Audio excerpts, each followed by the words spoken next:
ఈ రోజు కోసం ఏర్పాటు చేయబడిన దేవుని వాక్యము సామెతలు 19వ అధ్యాయము అధ్యాయం అన్న 21వ వచనం సార్ చదివి వినిపించినాను. ప్రైజ్ ది లార్డ్ అండి. దేవుని నామం అందరికి వందనములు. పరిశుద్ధ గ్రంథం నుంచి ఈ దేవుని వాక్యం చదువుకుందాము. సామెతల గ్రంథం 19వ అధ్యాయము 21వ వచనం చదువుకుందాం. నరుని హృదయంలో ఆలోచనలు అనేకములుగా పుట్టును, యెహోవా యొక్క తీర్మానమే స్థిరము. దేవుడి వాక్యం దీవించును కాక. ఆమేన్. ఈ సమయంలో మన మధ్యలో ఉన్న రాజేష్ కి ఈ సమయాన్ని అప్పగిస్తున్నాను. రాజేష్ అన్న వినపడుతుందా? వినపడుతుంది. ఓకే, ఈ స్క్రీన్ క్లియర్ గానే కనబడుతుందా అండి? ఒకసారి ఎవరైనా కన్ఫర్మ్ చేస్తారా? 100% క్లియర్ గా ఉన్నది. క్లియర్ కనిపిస్తుంది. వెరీ గుడ్, థ్యాంక్ యూ అండి. మరి మొన్న మాట్లాడిన తర్వాత నేను కూడా కొంచెం ఎమోషనల్ అయ్యాను. ఎందుకంటే మన కంటెంట్లో కొంచెం అది అంటే అన్న చెప్పిన అలాంటి ఇన్సిడెంట్స్కి కొంత రిలేటెడ్గా ఉండింది. బట్ అవన్నీ నేను చివరిలో అడ్రస్ చేస్తాను సమయం ఉంటే, లేదంటే ఓన్లీ కంటెంట్ వరకు నేను దీన్ని క్లోజ్ చేస్తాను. మరి ముందుగా క్రీస్తు మనము సంఘము అనే ఈ సిరీస్ పేరిట నేను ఈ విధంగా మిమ్మల్ని అందరినీ కలుసుకోవడం అన్నది మరి నాకు చాలా సంతోషాన్ని ఇస్తున్నటువంటి విషయము. మరి ఆ విధంగా కృపను చూపిన దేవాదేవునికి నేను ముందుగా నా యొక్క కృతజ్ఞతలు స్తుతులు చెల్లించుకుంటూ, మరి నేను చేసిన అపరాధములను బట్టి నేను ఆయనకు నా యొక్క క్షమాపణను తెలియజేసుకుంటా ఉన్నాను. అలాగే నా జీవితంలో ఎంతోమంది వ్యక్తులు వేరియస్ వేస్లో నాకు సహాయకరంగా ఉంటా ఉన్నారు. వారందరికీ ప్రభు పేరిట కృతజ్ఞతలు. అట్టి వారిని బట్టి ప్రభునకు నా స్తుతులు. మరి క్రీస్తు మనము సంఘము అనే సిరీస్ ప్రభు కృపను ఆధారం చేసుకుని, అలాగే ప్రభు కృప చేత ఎనేబుల్ చేయబడినటువంటి ఇతరుల యొక్క కంట్రిబ్యూషన్ కూడా ఆధారం చేసుకుని మరి ముందుకు సాగుతూ ఉండింది. That contribution can be in any of the form. మరి అట్టి వారందరికీ ప్రభు పేరిట కృతజ్ఞతలు తెలుపుకుంటూ, ఇట్టి మహాకృప కొరకే నేను ప్రభునకు మరలా నా యొక్క స్తుతులు తెలియజేస్తా ఉన్నాను. క్రీస్తు మనము సంఘము అనే సిరీస్లో భాగంగా మొదటి టాపిక్గా the divine plan actions blessings చూస్తూ ఉన్నామండి. ఎఫెసీ పత్రిక మొదటి 3 అధ్యాయాల ధ్యానం. దానికి ముందు మరి కథను తెలుసుకుంటున్నాం. All relevant and required information gather చేసుకుని సాగుతుండగా ఫేజ్ 3లోకి ఎంటర్ అయ్యాము. ఇవాళ 13వ ఎపిసోడ్ అండి. మరి ఈ సిరీస్ని ఈ రీతిగా కంటిన్యూ చేయగలగడానికి నాకు సహాయం చేస్తున్నటువంటి మున్నన్నకు నేను ప్రభు పేరిట నేను మరొక్కమారు నేను కృతజ్ఞతలు తెలియజేసుకుంటున్నాను. అలాగే మీ అందరికీ కూడా I welcome you all for today's episode అండి. మరి ఎప్పుడు చెప్పే మాదిరిగానే మరి దయతో ఈ యూట్యూబ్ ఛానల్లో అప్లోడ్ చేయబడుతున్నటువంటి ఎపిసోడ్స్ని మీరు విజిట్ చేయడానికి ప్రయత్నం చేయండి, సో దట్ మీరు స్టోరీతో కనెక్ట్ అయి ఉంటారు. ఇవి ఉపయోగకరంగా ఉంటున్నట్లయితే మీరు ఇతరులకు షేర్ చేయడం కానీ, రికమెండ్ చేయడం కానీ, లేకపోతే సజెస్ట్ చేయడం కానీ చేయండి. అలాగే మీ ఫీడ్బ్యాక్ని మీరు ఇక్కడ తెలియజేయడం ద్వారా అది నన్నే కాదు ఇతరులను కూడా మీరు ఎంకరేజ్ చేయడానికి అది ఉపయోగపడుతూ ఉంటుంది అనమాట. ఓకే, అలాగే సెషన్స్ టైంలో కొంచెం వీలైనంత వరకు ఇంటరాక్టివ్గా ఉండడానికి, ప్రొయాక్టివ్గా ఉండడానికి కూడా మీరు ప్రయత్నం చేయండి. మరి గత వారం మనం ఏం డిస్కస్ చేసాం అనేది ఎవరన్నా మరి క్విక్గా చెప్పగలుగుతారా అండి? Can anybody?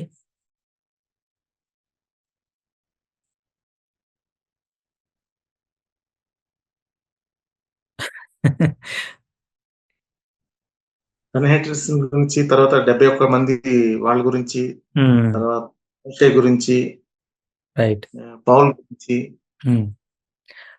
కాదు, ఇప్పుడు ఏంటి హోంవర్క్ అండ్ పనిష్మెంట్ పాపం ఓన్లీ మున్నన్నకేనా, మిగతా వాళ్ళకి లేదంటారా?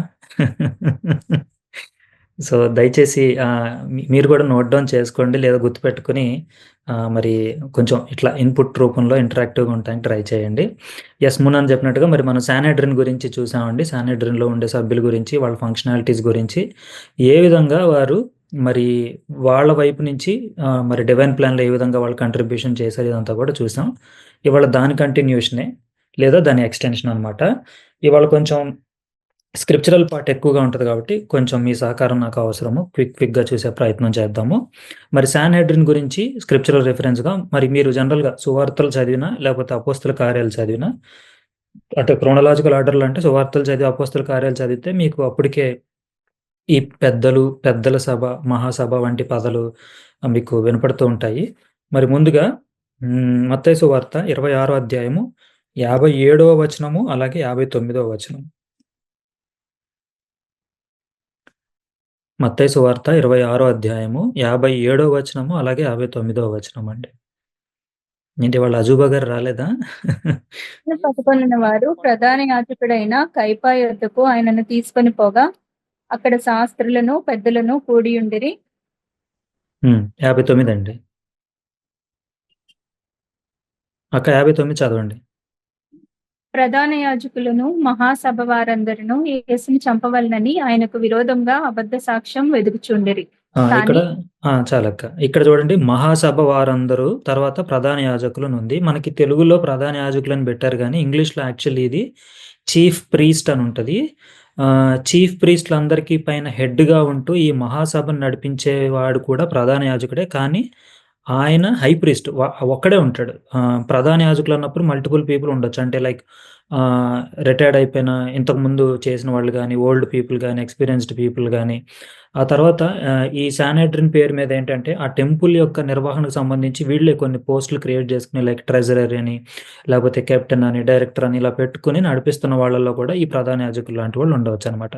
సో ఇది ఈ మహాసభ మనం పోయిన వారం చూసిన శాన్హెడ్రిన్ గురించి మాట్లాడుతూ ఉండింది అనమాట. మరి అలాగే మార్కు సువార్త 14వ అధ్యాయంలో 53, 55.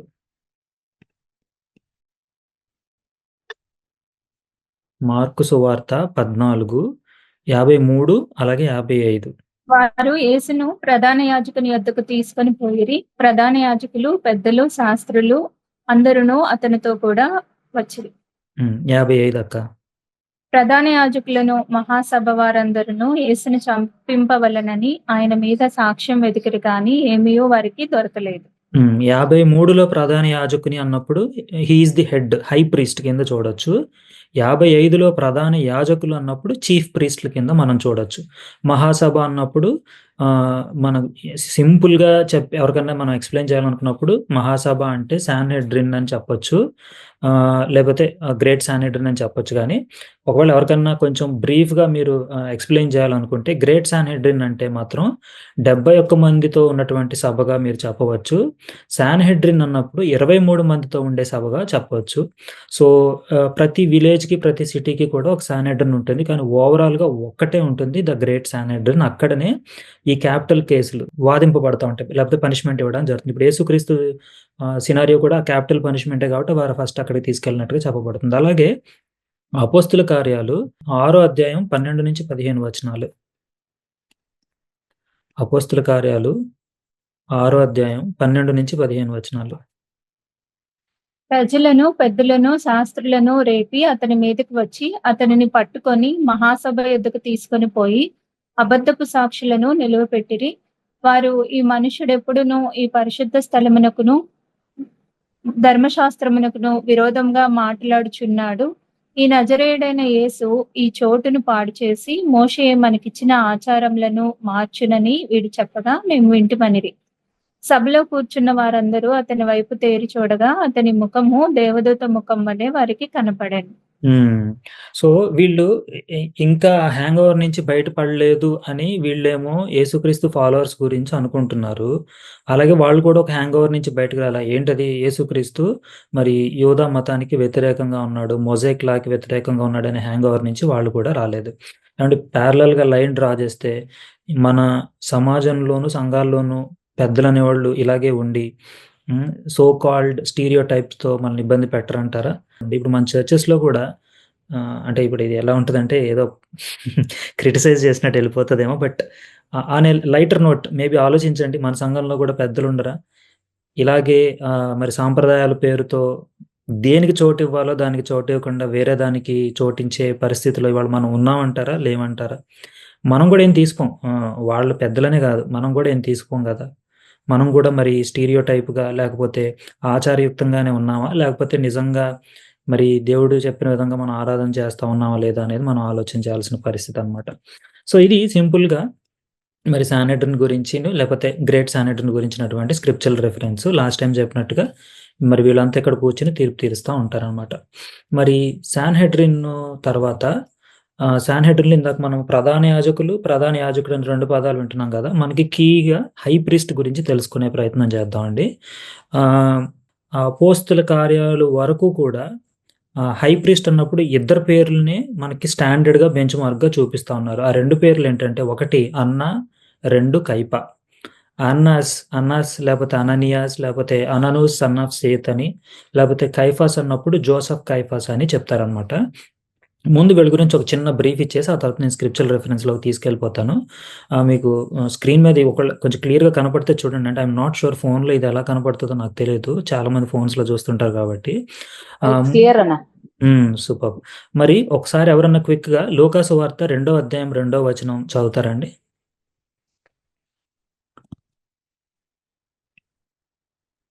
లూకా సువార్త 2వ అధ్యాయము 2వ వచనం. ఇది కురేనియు సిరియా దేశమునకు అధిపతి అయి ఉన్నప్పుడు జరిగిన మొదటి ప్రజా సంఖ్య. సో ఎందుకు దీన్ని తీసుకొచ్చాను అంటే, మనం ఇంతకు ముందు ఎపిసోడ్స్లో డిస్కస్ చేసినట్టుగా యూదాలోని చాలా ప్రాంతాలు చిన్న చిన్నగా రోమన్ కంట్రోల్డ్ ఏరియాస్గా మారిపోయాయి. మారిపోతున్నప్పుడు ఏం చేస్తున్నారంటే అక్కడ కార్యకలాపాలు, అధికారం అంతా ఎవరి చేతిలో ఉంటుందంటే రోమన్ ప్రిఫెక్ట్స్ లేదా గవర్నర్స్ చేతిలో ఉంటా ఉండింది. అలాంటి గవర్నర్స్లో ఒక గవర్నరే మనకి పొంతు పిలాతు పేరుగా చెప్పబడతా ఉంటుంది అనమాట. మరి ఈ గవర్నర్లకి పైన ఇంకొక గవర్నర్ లేకపోతే ఇంకొక హై పొజిషన్లో ఉండే ఆయన పేరే క్విరీనియస్.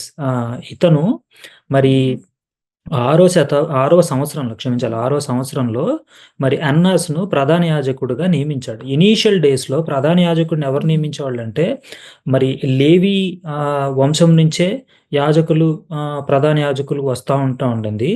మరి కింగ్స్ వచ్చే టైంకి రాజునకు అధికారం కాదు. మరి సొలోమోను మరి ప్రధాన యాజకుడు నియమించినట్టుగా మరి మనము ఓల్డ్ టెస్ట్మెంట్లో చదవచ్చు. ఆ తర్వాత మనము మక్కబియన్ రివాల్ట్ టైం చూసాం కదండి, ఇండిపెండెంట్ కింగ్డమ్గా ఫైట్ చేశారు చూసారా. ఆ టైంలో మరి ఆ హై ప్రీస్ట్ ఫ్యామిలీ వాళ్ళే ఫైటింగ్లు చేశారు కాబట్టి వాళ్ళే కింగ్గా ఉన్నారు కొంతకాలం. ఆ తర్వాత వాళ్ళు ఒక ఆచారం తెచ్చుకున్నారు, ఏంటంటే కింగ్ వేరు హై ప్రీస్ట్ వేరు, ఒకళ్ళు హై ప్రీస్ట్ ఒకళ్ళు కింగ్ ఉండేలాగా వాళ్ళు చూసుకున్నారు. కానీ ఇక రోమన్ కంట్రోల్కి వచ్చేటప్పటికి ఏమైపోయిందంటే చిన్నగా హై ప్రీస్ట్ని నియమించే అధికారము మరి రోమిల్ చేతిలో కూడా వస్తూ ఉండింది. ఓకే, ఇక్కడ అన్నాస్ను నియమించింది ఎవరంటే ఈ కురీనియస్ అనే ఆయన మరి నియమించాడండి. 15వ సంవత్సరం వరకే ఉన్నాడు. కానీ అన్న ద మోస్ట్ ఇన్ఫ్లుయెన్షియల్, ఇంకా చెప్పాలంటే రాజకీయంగా చాలా సూపర్బ్ క్యాండిడేట్ అని చెప్పొచ్చు. అంటే అది ఇన్ ఏ వే పాజిటివ్ కానీ, బట్ మన కథలో అది నెగిటివ్ వే అనమాట. మరి చాలా ప్రభావవంతమైనటువంటి నాయకుడుగా ఉంటా ఉన్నాడు, చాలా ఇన్ఫ్లుయెన్షియల్ పర్సన్. హై ప్రీస్ట్ అంటేనే జనరల్గా సమాజంలో మరి ఎక్స్పీరియన్స్డ్ క్యాండిడేట్ గాను, మరి ఇన్ఫ్లుయెన్స్ కలిగిన క్యాండిడేట్ గాను, తనకంటూ ఒక స్టేచర్ కలిగిన క్యాండిడేట్ గాను ఉండాల్సినటువంటి అవసరం ఉండింది. మరి ఇదే అన్న ఈ హై ప్రీస్ట్లకిను ఇందాక చెప్పినటువంటి ఈ పొంతు పిలాతు లాంటి గవర్నర్లకి లేదంటే రోమిలతో వీళ్ళకి బిజినెస్ రిలేటెడ్ రిలేషన్స్ లేకపోతే కానీ రాజకీయపరమైన ఎలియన్సెస్ ఉంటాయి. సో వీళ్ళు ఏం చేస్తారంటే ఎక్కువగా మరి ఆ టెంపుల్ సరౌండింగ్స్ చుట్టూ కొట్లు పెట్టుకోవడానికి పర్మిషన్లు ఇవ్వడము, లేకపోతే వీళ్ళవే ఎక్కువ కొట్లు ఉండడము, లేకపోతే ఆ కొట్లలో వర్తకం ఎలా జరగాలి దానికి సంబంధించి రేట్లు వీళ్ళే డిసైడ్ చేయటము, ఇట్లా చేసి దాని ద్వారా వచ్చిన డబ్బులో కొంత కమిషన్ని మరి ఈ గవర్నర్లు అయినటువంటి పిలాతునకు వీళ్ళకి ఇట్లా రోమన్ గవర్నమెంట్కి అందజేస్తూ ఉన్నారు. మరి ఒకానొక టైంలో దగ్గర 15వ సంవత్సరంలో ఈ వెలేరియస్ గ్రాటిస్కును అన్నాకు చెడినప్పుడు ఏం చేశాడంటే నువ్వు నాకు వద్దు అని చెప్పి అతన్ని తీసేశాడు. తీసేసిన తర్వాత ఒక 6 నెలలు వేరే ఆయన పెట్టుకున్నాడు. అతనితో పని అవ్వకపోతే చివరికి మళ్ళీ అంటే జనరల్గా వీళ్ళ లైనేజ్లోంచే రావాలి కాబట్టి మరి అతను కొడుకైన ఎక్కడో చిన్న డిస్టర్బెన్స్ వస్తుందండి. ఓకే, మరి ఎలియాజరుని 1 సంవత్సరం పాటు కొనసాగించాడు. అతనితో కూడా అవ్వకపోతే మరి జోసెఫ్ కైఫాస్, అతను ఎవరికంటే అన్నాకి అల్లుడు అనమాట, అతన్ని తీసుకొచ్చి కూర్చోబెడతాడు అనమాట. పేరుకి కైఫాస్ ప్రధాన యాజకుడుగా ఉన్నాడు. అతను కూడా అధికారాన్ని ఎక్కడ వాడాలో అక్కడ వాడాడు. అతను కన్యంగానే ఉంటా ఉన్నాడు. కానీ బట్ అన్నానే బ్యాక్ ఎండ్లో ఉండి కథను నడిపించిన వాడుగా మనకి కనబడుతూ ఉండింది. దాన్ని స్క్రిప్చరల్ రిఫరెన్సెస్ ఇప్పుడు మనం చూద్దామండి. ఇప్పుడు 15వ సంవత్సరంలో అతన్ని దింపేశారు అన్నారు కదా. ఇప్పుడు చూడండి, లూకా సువార్త 3వ అధ్యాయం మొదటి 2 వచనాలు ఒకసారి తీయండి. లూకా సువార్త 3వ అధ్యాయము. వెలుబడిలో 15వ సంవత్సరమందు యూదయకు పొంతు పిలాతు అధిపతిగాను, గలిలయకు హేరోదు చతుర్థాధిపతిగాను, ఇతూరయ త్రకోనీతి దేశములకు అతని కుమారుడైన ఫిలిప్పు చతుర్థాధిపతిగాను, అబిలేనే దేశమునకు లుసానియా అధిపతిగాను, అన్నాయు కైపాయు ప్రధాన యాజకులుగాను ఉన్న కాలమున అరణ్యములోనున్న జకర్య కుమారుడైన యోహాను వద్దకు దేవుని వాక్యము వచ్చెను. చూడండి 15కి చాలన్నయ్య. అక్కడి వరకు చాలు. 15కి అన్న దిగిపోయాడు. కైపా యాక్చువల్లీ ప్రధాన. కానీ అన్న, కైపా పేర్లే ఎక్కువగా మరి బెంచ్ మార్క్‌గా పెట్టారు. లేకపోతే స్టాండర్డ్‌గా కంటిన్యూ అవుతున్నాయి. వాళ్ళే బ్యాక్ ఎండ్‌లో అంత కథ నడిపిస్తున్నారు. అన్నయు, కైపయు ప్రధాన యాజకులు అన్నప్పుడు కొంతమంది ఏమంటున్నారంటే, అన్నయు, కైపయు ప్రధాన యాజకుడు అని కొంతమంది అంటున్నారు. కానీ దింపేసినా కూడా అన్న మరి చీఫ్ ప్రీస్ట్‌లోని టాప్ కాబట్టి అతన్ని ప్రధాన యాజకుడుగా కంటిన్యూ చేస్తా ఉన్నారనమాట. మరి కైప మరి యేసుక్రీస్తుకి జరిగినంత వరకు కూడా మరి అంటే జరగటం అంటే యేసుక్రీస్తు కథ జరిగిపోయినంత వరకు కూడా అంటే ఆయన మరణం అంత వరకు కూడా కైప అనే ప్రధాన యాజకుడిగా ఉంటా ఉన్నాడు అనమాట. కానీ యేసుక్రీస్తు మరి కేసుని విచారించడానికి కైఫా కంటే ముందు అన్నా దగ్గరికి తీసుకొచ్చారు. అనఫీషియల్ గా మరి ఈ సభ అంతా కూడా అక్కడ గ్యాదరింగ్ అవుతా ఉండింది. మరి క్విక్ గా యోహాను సువార్త 18వ అధ్యాయము 12 నుంచి 14 వచనాలండి. యోహాను సువార్త 18వ అధ్యాయము 12 నుంచి 14 వచనాలు. అంతట సైనికులను సహస్రాధిపతియు యూదుల బంట్రౌతులను యేసును పట్టుకొని ఆయనను బంధించి మొదట అన్న యొద్దకు ఆయనను తీసుకొని పోయారు. అతడు ఆ సంవత్సరము ప్రధాన యాజకుడైన కైపాకు మామ. కైపా ఒక మనుషుడు ప్రజల కొరకు చనిపోవట ప్రయోజనకరమని యూదులకు ఆలోచన చెప్పినవాడు. అంతే, అక్కడ వరకు చాలు. సో చూడండి, ఫస్ట్ అన్న వద్దకు తీసుకెళ్లారనమాట. అలాగే 19వ వచనము 24వ వచనం కూడా చదవండి. ప్రధాన యాజకుడు ఆయన శిష్యులను గూర్చియు ఆయన బోధన గూర్చియు యేసును అడగగా, యేసు, నేను బాహాటంగా లోకము ఎదుట మాట్లాడితిని, యూదులందరూ కూడి వచ్చు సమాజ మందిరంలోను దేవాలయంలోను ఎల్లప్పుడూ బోధించితిని, రహస్యంగా నేనేమీ మాట్లాడలేదు. 24 చదవండి అక్క. అంతటా అన్న యేసును బంధింపబడి ఉన్నట్టుగానే ప్రధాన యాజకుడైన కైపా యొద్దకు పంపెను. నేనంటే మధ్యలో వర్సెస్ ఎందుకు ఆపానంటే ఐ వాంటెడ్ అది మీకు హోంవర్క్ లాగా ఉండాలని నేను ఆశపడుతున్నాను. సో మీరు ఇవి చదవండి ఒకసారి, ఏం జరుగుతుంది ఆ వర్స్ టు వర్స్కి మధ్యలో ఏం జరుగుతుంది అన్నది మీరు ఒకసారి చూడండి. సో ఫస్ట్ అన్న వద్దకు తీసుకొచ్చారు. ఆఫ్లైన్ అంటే అఫీషియల్గా కాకుండా అన్న గృహం వద్దకు తీసుకొచ్చి విచారం చేశారు. వాళ్ళకి అర్థమైపోయింది వ్యతిరేకంగానే ఉన్నారు వీళ్ళంతా కూడా. వెంటనే ఏం చేశారంటే అఫీషియల్గా జరగాలి కాబట్టి కైఫా యొద్దకు పంపాడు అనమాట. సో ఈ కైఫా కూడా కొంచెం కన్నింగ్ గానే కనపడతా ఉన్నాడు. ఈ కైఫా ఏం చెప్తున్నాడంటే తనకు హై ప్రీస్ట్ గా ఉండి మరి యేసుక్రీస్తు ఎలా అయినా చావవలసిందే అని తను ప్రాఫెసీ చేస్తున్నాడు. మరి అది దాన్ని దేని బేస్ చేసుకుని చెప్తున్నాడో తెలియదు. కొంతమంది డ్రీమ్ అంటారు, కొంతమంది అతనికి తెలుపబడింది మనుషుల కొరకు ఒక మనిషి చనిపోతాడని తెలుపబడింది, కానీ దాన్ని ట్విస్ట్ చేసి యేసయ్యని చంపడం కొరకు వాడుకున్నట్టుగా కొంతమంది చెప్తున్నారు. ఇప్పుడు యోహాను సువార్త 11:49 నుంచి 53 ఒకసారి చూద్దాం. అయితే వారిలో కైపా అను ఒకడు ఆ సంవత్సరం ప్రధాన యాజకుడై ఉండి, మీకేమీ తెలియదు, మన జనమంతలో నశింపకుండానట్లు ఒక మనుషుడు ప్రజల కొరకు చనిపోవట మీకు ఉపయుక్తమని మీరు ఆలోచించుకొనరు అని వారితో చెప్పెను. తనంతటి తానే ఇలాగో చెప్పలేదు, కానీ ఆ సంవత్సరము ప్రధాన యాజకుడై ఉండను కనుక యేసు ఆ జనము కొరకు మాత్రమే కాక చెదిరిపోయిన దేవుని పిల్లలను ఏకముగా సమకూర్చుటకును చావనై ఉన్నాడని ప్రవచించెను. సో అతను ఏం చేస్తాడు? చెప్పండి. కాగా ఆ దినం నుండి వారు ఆయనను చంపన ఆలోచించుకొని చుండిరి. సో ఆ ప్రాఫెసీ నాకు వచ్చింది అని చెప్పుకుంటూ అతను ఏం చేస్తున్నాడంటే ప్లాట్ చేస్తున్నాడు. యేసుక్రీస్తుని చంపేయడం కోసంగా అతను ప్లాట్ చేస్తున్నాడు. ఆ ప్లాట్ ని వాళ్ళకు కూడా నాటుతున్నాడు. అఫ్ కోర్స్ వాళ్ళు కూడా రెడీగా ఉన్నారు, అవకాశం దొరికితే ఇలాంటి సినారియోని నడిపిద్దామని వాళ్ళు కూడా వెయిట్ చేస్తా ఉన్నారు అన్నమాట. మరి ఈ ప్లాట్ టు కిల్ జీసస్ లో మత్తయి రాసిన సువార్త 26వ అధ్యాయము 3-4 వచనాలు. మత్తయి సువార్త 26:3-4. ఆ సమయమున ప్రధాన యాజకులను ప్రజల పెద్దలను కైపా ప్రధాన యాజకుని మందిరంలోనికి కూడి వచ్చి యేసును మాయోపాయము చేత పట్టుకొని చంపవలనని ఏకమై ఆలోచన చేసిరి. అయితే ప్రజలలో అల్లరి కలగకుండానట్లు పండుగలో వద్దని చెప్పుకొనిది. వెయిట్ చేస్తున్నారనమాట. ఛాన్స్ కోసం వెయిట్ చేస్తున్నారు. But they are plotting already అనమాట. అలాగే ఆ 26 అధ్యాయం కనుక ఇంకా మనం కొంచెం డీప్‌గా చదువుకుంటూ ఎళ్తే వాళ్ళు ఏ విధంగా ఆయన చంపడానికి ట్రై చేస్తున్నారు, మనకు ఆర్డర్ అంతా కూడా జరుగుతా ఉంటది.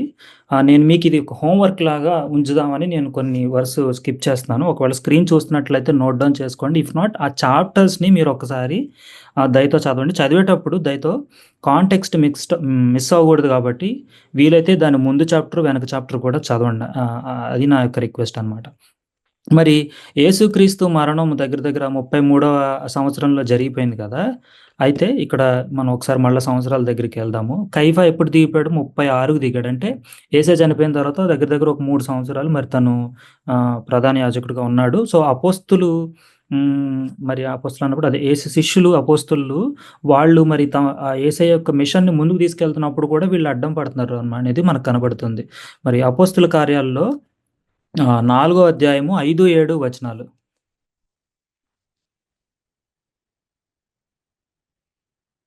4వ అధ్యాయంలో మరునాడు వారి అధికారులను, పెద్దలను, శాస్త్రులను యెరూషలేములో కూడుకొనిరి. ప్రధాన యాజకుడైన అన్నయు, కయపయు, యోహానును, అలెగ్జాంద్రును, ప్రధాన యాజకుని బంధువులందరూ వారితో కూడా ఉండిరి. సో, ఈ అన్నా, కయప అనేది స్టాండర్డ్ అయిపోయింది. అన్న పదవిలో ఉన్నా లేకపోయినా మనోడు బ్యాక్ ఎండ్‌లో ఉండి రాజకీయం చేస్తున్నాడు. అండ్ ఇదే సేమ్ పెద్దలు మరి పౌలు కేసును కూడా చూస్తా ఉన్నారు. మరి 23వ అధ్యాయము 1, 2 వచనాలు చూద్దాం ఇక. 23వ అధ్యాయము మొదటి 2 వచనాలు. పౌలు మహాసభ వారిని తేరిచూచి, సహోదరులారా, నేను నేటి వరకు కేవలం మంచి మనస్సాక్షి గలవాడనై దేవుని ఎదుట నడుచుకొనుచుంటిని చెప్పెను. అందుకు ప్రధాన యాజకుడైన అననీయ అతని నోటి మీద కొట్టుడని దగ్గర నిలిచి ఉన్న వారికి ఆజ్ఞాపింపగా. సరే అక్క. అంటే మన కాంటెక్స్ట్ కోసం చెప్తున్నాను. చూడండి, ఇక్కడ కూడా మరి అన్న మరి చాలా పవర్‌ఫుల్‌గా మరి అక్కడ వర్క్ చేస్తా ఉన్నాడనమాట. సో, ఇది సాన్‌హెడ్రిన్ అలాగే హై ప్రీస్ట్‌కి సంబంధించినటువంటి స్క్రిప్చురల్ రిఫరెన్సెస్. దయతో మీరు ఒకసారి చదవవలసిందిగా నేను అంటే హోంవర్క్ లాగా మీరు దయతో కన్సిడర్ చేయండి. సో, ఈ ఇమేజెస్‌లో ఇది అన్నా, కైఫా గురించిన ఒక ఫేమస్ పెయింటింగ్ అండి ఇది. ఇది యేసుక్రీస్తుని గురించి విచారిస్తున్నటువంటి ఇమేజెస్ గాను. ఇది ఇందాక చదివిన 4వ అధ్యాయంలో చదివాం కదా! పేతురుని, యోహాన్ని మీరు ఎట్లా చేస్తారు అనేది ఉండింది కదా! దాని గురించి. అయితే ఈ డీటెయిల్స్ మనము ఇంకొంచెం ముందుకు వెళ్ళినప్పుడు అంటే పౌలు గురించి ఇంకొంచెం డీటెయిల్‌గా చూడబోయినప్పుడు మనం అసలు ఇది ఎందుకు జరిగింది, ఎలా జరిగిందనే దాని మీద ఒక చిన్న ఐడియా మనం తెచ్చుకోవడానికి ప్రయత్నం చేద్దాం. ఈలోపు మీరు అవకాశం ఉన్నవాళ్ళు ఒకసారి ఈ చాప్టర్స్ మీరు చదవండి. మరి ఇక ఆ తర్వాత సాన్‌హెడ్రిన్‌తో సంబంధం ఉంటూ కొంచెం మంచిగా ఉన్న వాళ్ళ పేర్లు ఏంటంటే నికోదేమస్ అనే పేరండి. అయితే నికోదేముకి సంబంధించి చాలా పెద్దది ఇదంతా కూడా. So, my sincere request is యోహాను సువార్త 3వ అధ్యాయం మొత్తం మీరు చదవండి. నేను ప్రస్తుతానికి అది స్కిప్ చేస్తున్నాను ఫర్ టైమ్ బీయింగ్. ఏంటంటే సింపుల్‌గా ఒకవేళ దాని కాంటెక్స్ట్ మీకు ఇవ్వాలంటే యేసుక్రీస్తును గూర్చినటువంటి కార్యాలను వింటా ఉన్నాడు. అలాగే తను కళ్ళారా చూసి యేసుక్రీస్తును రహస్యంగా ఒక రాత్రి పూట కలుసుకొని మరి దేవుడు పంపినటువంటి ఆ కుమారుడు నీవే అన్నట్టుగా మరి నికోదేమస్ మాట్లాడినప్పుడు దేవుడేం చెప్తున్నాడంటే, మరలా తిరిగి జన్మించాలి అంటే ముసలివాడిని నేను తిరిగి ఎలా జన్మిస్తానయ్యా అన్నప్పుడు నీటి మూలంగాను, ఆత్మ మూలంగాను జన్మించాలని మరి ప్రభువు థర్డ్ చాప్టర్ మొత్తం చాలా లెంతీ ఇదంతా ఉంటుంది. దయతో మీరు ఒకసారి చూడండి. అయితే ఆ తర్వాత నికోదేమస్ కొంచెం రియలైజ్ అయ్యి యేసుక్రీస్తుకు సపోర్ట్‌గానే ఉన్నాడు గానీ, ఓపెన్‌గా ఎక్కడా బయటపడలేదు అని కొంతమంది చెప్తా ఉంటారు. కానీ ఒక చోట మాత్రం డిఫెండ్ చేశాడు. యోహాను సువార్త 7వ అధ్యాయంలో 50-53 వరకు చదువుదాం ఒకసారి. కానీ యోహాను సువార్త 3వ అధ్యాయం మాత్రం మీరు దయతో ఖచ్చితంగా చదవండి ఒకసారి. ఇప్పటికైతే 7వ అధ్యాయము 50-53 వచనాలు. అంతకు మునుపు ఆయన యొద్దకు వచ్చిన నికోదేము వారిలో ఒకడు. అతడు ఒక మనుషుని మాట వినక మునుపు, వాడు చేసినది తెలుసుకొనక మునుపును మన ధర్మశాస్త్రము అతనికి తీర్పు తీర్చునా అని అడగగా, వారు నీవును గలిలయుడవా? విచారించి చూడుము, గలిలయలో ఏ ప్రవక్తయు పుట్టడనిరి. అంతటే ఎవరి ఇంటికి వారు వెళ్ళిరి. ఇక్కడ ఏం జరుగుతుందంటే మరి కొంతమందిని పంపించారు వీళ్ళు పరిసయ్యులు. వాళ్ళు తిరిగొచ్చి మరి యేసుక్రీస్తు వలె ప్రసంగం చేయడం మేము ఎక్కడా చూడలేదండి. మేము ఇంప్రెస్ అయిపోయాం అన్నప్పుడు ఈళ్ళు అంటారు, "ఏంటి మీరు కూడా మోసపోయారా?" అని పరిసయ్యులు తిట్టినప్పుడు నికోదేము ఏమంటున్నాడంటే, అసలు ఒక మనిషిని మాట వినకుండా, ఒకళ్ళు చెప్పేది మనం తెలుసుకోకుండా వినకుండా డైరెక్ట్‌గా మీరు తీర్పు ఎలా తీర్చేస్తున్నారు? అలా తీర్చమని మన ధర్మశాస్త్రంలో ఉందా? అన్నట్టుగా ఒక మెలిక ప్రశ్న వేశాడు గానీ, ఏమన్నారంటే, "ఏంటి నువ్వు కూడా గలిలయుడివా? విచారించి చూడు నీకే తెలుస్తది. ఏ ప్రవక్త పుట్టలేదు" అని చెప్పేసి ఆయన్ని క కట్ డౌన్ చేశారు. సో, ఇట్లాంటి కొన్ని రీజన్స్ మూలంగా ఆయన సైలెంట్‌గా ఉన్నాడు చివరి వరకు అని చెప్పబడతా ఉన్నారు. మరి నికోదేముతో పాటు సాన్‌హెడ్రిన్‌తో కనెక్షన్ ఉన్నటువంటి, అలాగే యోసేపుకు రహస్య శిష్యులుగా చెప్పబడుతున్నారు. ఈవెన్ నికోదేమస్‌ని కూడా రహస్య శిష్యులు అంటున్నారు. మరి జోసెఫ్ ఆఫ్ అరిమథ్యాస్, యోసేపు ఈయన పేరు. అయితే ఈ ఈ దగ్గర దగ్గర 4 సువార్తల్లో అతని ప్రస్తావన వచ్చింది గానీ, మార్కు సువార్తలోనే సాన్‌హెడ్రిన్‌లో ఉన్నట్టుగా చెప్తున్నారు. మరి మార్కు సువార్త 15వ అధ్యాయం 43వ వచనం ఒకసారి చూద్దామండి.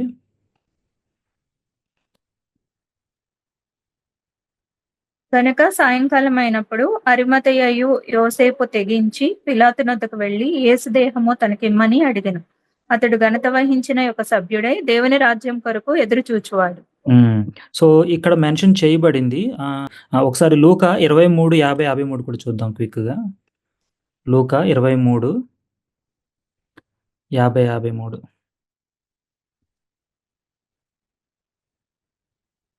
అరిమతయయు అను యూదుల పట్టణపు సభ్యుడైన యోసేపు అనొకడుండెను. అతడు సజ్జనుడును నీతిమంతుడనై ఉండి వారి ఆలోచనకును వారు చేసిన పనికిని సమ్మతింపగా దేవుని రాజ్యం కొరకు కనిపెట్టుచుండినవాడు. అతడు పిలాతు నొద్దకు వెళ్లి యేసు దేహం తనకిమ్మని అడుగుకొని దానిని క్రిందకి దింపి సన్నపు నారబట్టతో చుట్టి తొలిచిన రాతి సమాధిలో ఉంచెను. అందులో ఎవడునూ అంతకు మునుపెన్నడూనూ ఉంచబడలేదు. 50th వర్స్ యాక్చువల్లీ యూదున పట్టణపు సభ్యుడు అంటున్నారు గానీ, యాక్చువల్లీ మెంబర్ ఆఫ్ కౌన్సిల్ అని ఉంటది ఇంగ్లీష్‌లో. సో, ఈ 2 వర్సెస్‌లోనూ అతను యూదుల సభకు సంబంధించిన మెంబర్‌గా చెప్తున్నాడు గానీ, మిగిలిన రెండిట్లోనూ అంటే మత్తయిలోను, జాన్‌లోను ధనవంతుడైనటువంటి ఏమంటారు ఒక రహస్య శిష్యుడిగా చెప్పబడతా ఉన్నారు. అన్న ఈ ఒక్క స్లైడ్ కవర్ చేసి వాళ్ళకి క్లోజ్ చేద్దాంలెండి. ఓకేనా? యాహ్! అయితే ఏం జరుగుతుందంటే, మరి యేసుక్రీస్తు చనిపోయిన తర్వాత మరి నికోదేము కంటే ముందు ఈ అరిమత్తె జోసెఫ్ వెళ్ళి మరి ఆ యొక్క బాడీని తీసుకువచ్చి మరి ఒక సమాధిలో మరి ఆ కార్యక్రమాలు పూర్తి చేయడానికి మరి అతను పూనుకున్నాడు. అతనికి నికోదేము సహకరించాడనమాట. సో, అతనితో పాటు మరి ఎవరెవరు అంటే యేసుని ఫాలో అవుతున్న వాళ్ళలో ఎవరెవరు ఉన్నారు అనే దాన్ని మీరు ఒక హోంవర్క్ లాగా తీసుకొని ఆ టాస్క్‌ని మీరు చేయండి. ఇవాళ టాస్క్‌లు చాలా పెరిగినియి. మరి ఎంతమంది నోట్ డౌన్ చేసుకుంటున్నారో నాకు తెలీదు గానీ, ఈ ప్రశ్న కూడా మీరు నోట్ డౌన్ చేసుకోండి. మరి ఇది జరుగుతున్నప్పుడు ఆ పనికి సహకరించడానికి యేసు శిష్యులు ఎవరన్నా అసలు వచ్చారా? లేకపోతే ఓన్లీ ఈళ్ళిద్దరే పూనుకొని లేకపోతే ఒక ఇద్దరు ముగ్గురు హెల్ప్ తీసుకొని ఏమన్నా చేశారా అనేది మీరు చూడండి. ఇక సాన్‌హెడ్రిన్‌తో సంబంధం ఉండిన ఇంకొక పేరు గమాలియేలు. గమాలియేలు యేసుక్రీస్తుతో కన్వర్జేషన్ ఎక్కడ మనకి కనపడదు గానీ, గమాలియేలు గురించి ఎలా తెలుస్తదంటే, మనం పౌలు పరిచయం చూసినప్పుడు చూసాం. నేను గమాలియేలు వద్ద చదివానని. అపోస్తుల కార్యాలు 22వ అధ్యాయం 3వ వచనం చూద్దాం. యాక్చువల్లీ టైం అయిపోయింది. చాలా కంటెంట్ ఉండింది. నేను పర్లేదు. కిలికియాలోని తార్సులో పుట్టిన యూదుడను.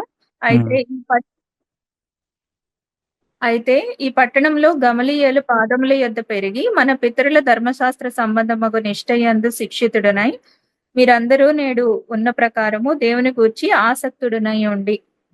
సో, పౌలు ఏం చెప్తున్నాడంటే, నేను తార్స్ పట్టణంలో పుట్టాను. అక్కడి నుంచి నేను గమాలియేలు దగ్గర చదువుకున్నాను అని చెప్తున్నాడు. సో, గమాలియేలు అనే ఆయన ద గ్రేట్ రబ్బాయ్ లేకపోతే ద గ్రేట్ ప్రొఫెసర్ అని చెప్తా ఉంటారు. సో, జనరల్‌గా అప్పటి ఇదిలో ఎలా ఉంటదంటే ప్రాక్టీసు వాళ్ళ దగ్గర చదువుకుంటూ వాళ్ళతో పాటు ఉంటూ కైండ్ ఆఫ్ ఒక ఎట్లా చెప్పొచ్చు ఇంటర్న్స్ లాగా అప్రెంటిస్ లాగా ఉంటూ వారికి సహాయం చేసుకుంటా, సభకి వాలంటీర్‌లాగా సహాయం చేసుకుంటా, అలాగే సినగాగుల్లోనూ వాలంటీర్‌లుగా సహాయం చేసుకుంటూ పరిచర్య సాగిస్తా ఉన్నప్పుడు, వాళ్ళలో కొంతమందిని వాళ్ళ యొక్క ప్రోగ్రెస్‌ని బట్టి సాన్‌హెడ్రిన్‌లో సభ్యులుగా ఉండడం కొరకు ఈ గమాలియేల్ లాంటి వాళ్ళు రికమెండ్ చేయడంతో వాళ్ళు సభ్యత్వాన్ని పొందుకుంటారనమాట. సో, ఇది నికోదేముకి సంబంధించిన పిక్చరు. ఇది యోసేపు అరిమత్తయికి సంబంధించింది. ఇది రబ్బీ గమాలియేలుకి సంబంధించినటువంటి పిక్చర్ అండి. నేను ఇవాళకి ఇక్కడ ఆప్ చేస్తున్నాను. ఎందుకంటే టైం అయిపోయింది. ఇంకా మనం చదవాల్సింది ఇంకా కొంచెం ఉండింది. నేను నెక్స్ట్ ఎపిసోడ్ ఎప్పుడు ఉంటే అప్పుడు మిగతావి నేను కవర్ చేస్తానండి. So over to you మున్నన్న.